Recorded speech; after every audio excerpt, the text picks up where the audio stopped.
Et tout de suite, c'est Elisabeth Lévy. Bonjour Elisabeth. Bonjour Cécile, bonjour à tous. Alors Elisabeth, on a parlé des questions d'enseignement tout à l'heure avec la ministre Frédérique Vidal. Aux États-Unis, alors il y a un phénomène qui est assez intéressant, vous voulez nous en parler, c'est la sélection scolaire qui est maintenant contestée.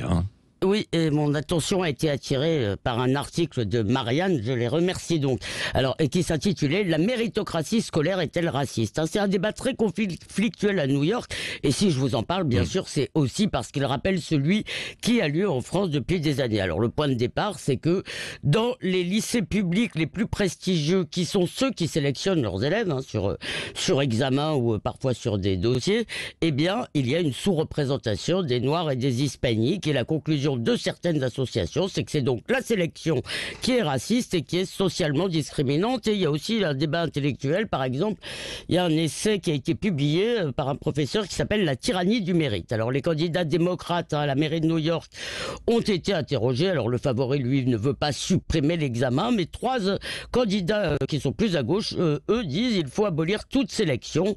Et d'ailleurs, ça a déjà commencé, un certain cursus sélectif, comme chez nous, il y a quelques années, les classes bilingues, par exemple, ont déjà été supprimées. Alors à San Francisco, eh bien la sélection a carrément été remplacée par une loterie dans un grand lycée, et tout ça provoque la colère de beaucoup de familles, notamment les asiatiques, parce que pour les enfants asiatiques des milieux modestes ou des classes moyennes, eh bien ces concours, ces examens sont un moyen de promotion sociale. Alors en France, depuis Bourdieu, c'est la même chose. La méritocratie, nous dit-on, c'est le cache-sec de la reproduction sociale.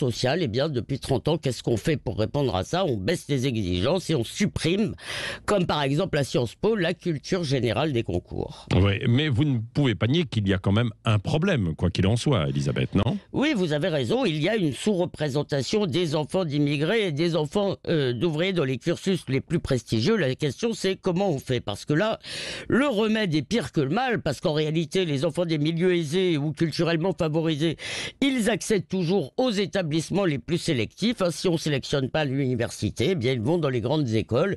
Il y a aussi des familles qui peuvent déménager pour se rapprocher des meilleurs lycées. Donc quand on arrête de sélectionner par le mérite, eh bien finalement on revient à la sélection par la naissance, et c'est comme ça que toutes les politiques égalitaires non seulement ont augmenté les inégalités, mais qu'en plus elles ont fait baisser le niveau. Alors ça ne veut pas dire qu'il faut se résigner. La grande idée de la gauche, c'était bien l'élitisme républicain, l'égalité des chances, et permettre à chacun d'accéder à l'excellence. Eh bien, c'est comme ça que la gauche a supprimé, par exemple, les bourses au mérite et les internats d'excellence. Alors, en fait, ce que veulent tous ces adversaires de la méritocratie, c'est surtout en finir avec la culture livresque, qui est considérée comme bourgeoise et blanche. Eh bien, c'est ça qui est raciste et méprisant pour les pauvres et pour les immigrés. C'est considérer qu'il faut baisser le niveau pour eux. Oui, merci. Le regard libre, comme chaque matin, d'Elisabeth Lévy. Vous revenez pour le petit déjeuner d'actualité. Prenez un petit café, ma chère Elisabeth. Et vous apportez les croissants? Non, pas de croissant. Non. Ah bon.